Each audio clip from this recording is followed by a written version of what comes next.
Et on pense aussi aux blessés qui sont encore, pour certains, hospitalisés. Avec le réchauffement climatique de la Méditerranée, on imagine que ces événements vont être amenés à se reproduire. La Corse, entre autres, a-t-elle les moyens de lutter ?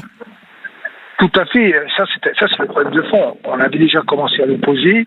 Il y avait d'ailleurs à la fin du mois de juillet, j'avais fait une intervention dans l'Assemblée de Corse pour dire que nous devions revisiter complètement nos politiques publiques. J'en ai parlé ce matin avec le ministre de l'Intérieur. Vous savez que d'ailleurs on a une phase de discussion politique de fond qui est en train de s'ouvrir avec l'État. Je pense que la Corse, territoire insulaire, territoire méditerranéen, doit véritablement se positionner comme un territoire innovant en matière de politique publique dans le cadre de la lutte contre le réchauffement climatique et plus globalement au titre de la transition écologique. Ça fera l'objet des discussions et des travaux à venir dans les semaines et dans les mois. Alors rapidement, Gilles Simeoni, qu'est-ce que vous attendez sur ce sujet du gouvernement ? Bon, d'abord il faut solder cet épisode douloureux. Encore une fois, une pensée pour les personnes de famille, que les blessés se rétablissent, qu'au plan matériel, eh bien, les indemnisations puissent se faire le plus rapidement possible. Et puis derrière, il faudra analyser est-ce qu'on aurait pu mieux faire en termes d'anticipation.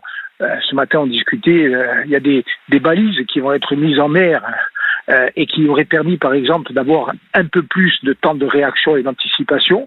Ça, c'est un exemple technique. Il y a aussi, vous savez, des systèmes d'alerte à travers le système FR-alerte qui a été mis en œuvre depuis juin dernier et qui doit permettre de diffuser des informations sur l'ensemble des téléphones portables pour des territoires qui peuvent être impactés notamment par des éléments météorologiques. Oui.